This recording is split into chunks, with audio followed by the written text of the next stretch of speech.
Synopsis: a gang of robbers ends up in a haunted bungalow in the middle of a forest.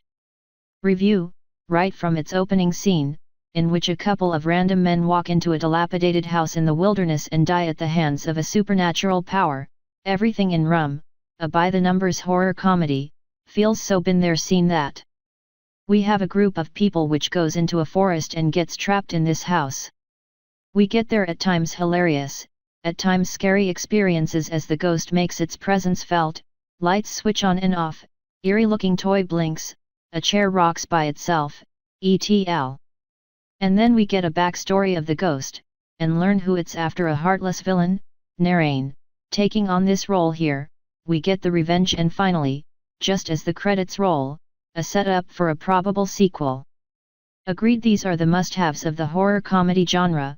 But what's disappointing is that the film rarely tries to make these clichés feel fresh or interesting. There is some effort in the beginning when we get a heist, but following this sequence, the film settles for the routine. We are shown that these characters have some special skills. Hrishikesh and Sanchita, whose romantic track serves only to give us an unnecessary song, are good with planning and execution. Vivek, whose comedy both a hit and a miss, he was more effective in Kashmora, has a flair for chemicals. A speech-impaired person on their team is a gadget guru. We expect these skills to come to the aid of these characters, but that doesn't happen.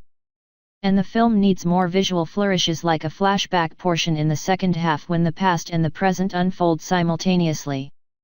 Sadly, we never get them.